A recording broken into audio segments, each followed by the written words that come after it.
Hi, everybody. Welcome to another Linfield Coaches CatChat. Joe Stewart here with head Linfield lacrosse coach Sarah Dalsey the day before the start of the 2024 Cat-Lac season. Coach, how you doing today?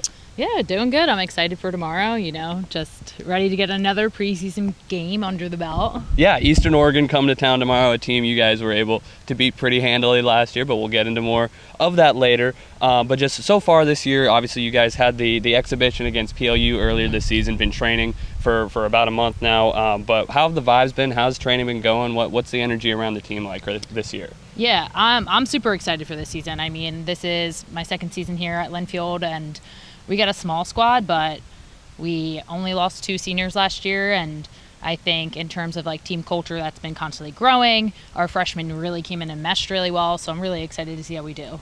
So last year, just 3-11. Obviously had some pretty serious injuries throughout the year as well that limited your roster depth. But besides staying healthy, where are you hoping to see some of the biggest improvements this year in your second season? Yeah, so for me, I would say my biggest improvements that I'm looking for into the season is just more composure. I think when you have such a young team, the game of lacrosse just changes drastically from high school to college, and with constant new rule changes, it's just a little bit of a deer in a headlight situation. So I think our biggest growth I'm hoping to see is just a little bit more comfortability on the field. Sure, and with 11 returning players this year, I mean, that's a big improvement from last season. How does that change the team dynamic, and are you looking to them to lead the way with this composure? Yeah, no, absolutely. I think, as a coach, there's only so much that you can do when it comes to kind of that on-field game experience. I'm not out there with them, so of course you're going to look to the returners who have that experience, have a couple years under their belt,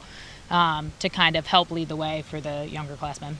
So let's talk a little bit about the attack here, specifically Gabby Christ. I mean, she was the face of the attack last year with over 40 goals, 8th in the NWC in goals per game. What do you expect out of her as a sophomore? But then also, I mean, you had certainly players who contributed on the attack, but no clear kind of number 2 option. Who else are you looking to see step up this season? Yeah, so when it comes to Gabby, I mean, she just has such a big personality, and I think I want her to continue bringing that into every game. I think she does really, really well, and she produces really, really well when she's having fun. And Gabby was a low defender, right? She's never played attack before, so I kind of was just to me, it was a bit of a waste of talent. So I was hey, let's give it a go. And she really capitalized down there, and I really think that's because she really enjoyed the energy of attack. She loved her teammates. She was just having a good time. So I'm hoping that she continues to do that. But yeah, so about 6 players with 14 or more goals or points last season, excuse me. So who do you kind of see as players that could step up and maybe give Gabby a little bit of help with that scoring total? Yeah, absolutely. So I would say one thing that I am super proud of my team is we have so much talent. I just am really excited to see who does step into that role. Unfortunately, last year we didn't have Maya Wright. She was out with an ACL. She'll be back. I'm expecting big things from her. Cool Whip has another year under her belt. Mackenzie. But, she missed her whole freshman year due to an injury. So they were all still pretty young. So I think both of them will be able to step up, and honestly, so proud of my sophomore returners too. It's kind of night and day from last year. I'm expecting big things from Savannah as well. And then defensively, I mean, it's got to start with Grace Miller. First team all-conference as a freshman last year and leading the league in caused turnovers. What is it about her game that makes her so disruptive out there on the field? She plays with her whole heart. Honestly, that's what it is. She truly loves it. She's one of the most hardworking kids I think I have. She constantly goes out there just giving it 110%. I don't think she knows anything but full speed.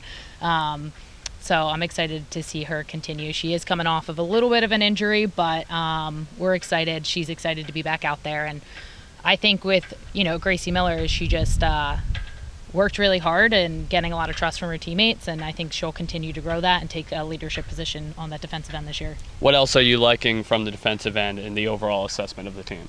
Yeah, honestly, we did lose 2 seniors last year. They were both in the defensive end. So I think I'm super excited because we had some freshmen come in and they really just mesh well, and they're also super hardworking. And they have big personalities, and I don't think they're afraid to kind of help a teammate out. I think communication has been great in the preseason, so I'm excited to see us as a defensive unit. We like to play around back there a little bit, so I'm excited to see kind of how they handle that. Yeah, so 4 freshmen here for your first really true recruiting class. Tell us about bringing this group in, and you mentioned how they've meshed so well, but how do you hope to see them kind of raise the bar for the program?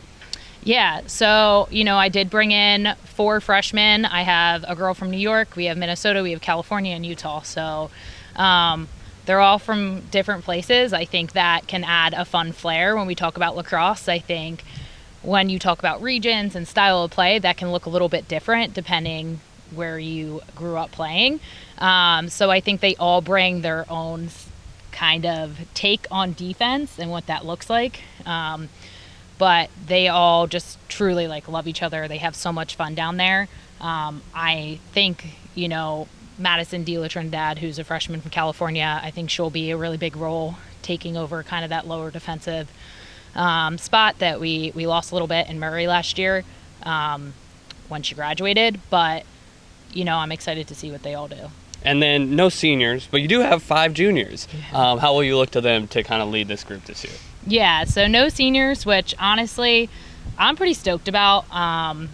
That seems like a little uncommon thing to say, but I have more time to get to know my team without kind of having a bunch of turnover, so that allows us to really grow and mesh years to come. So my juniors are great.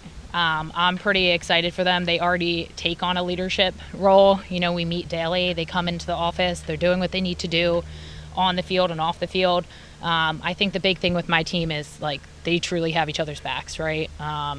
And whether that's in the classroom and they're showing up for each other or on the field, I don't think they'll have a problem stepping into those roles. So coming up tomorrow with the non-conference game against Eastern Oregon, 2 weeks off after that, and then the start of conference play. But overall, 5 straight home games to start the year. What do you want to see out of your team tomorrow against Eastern, and then just throughout this homestand?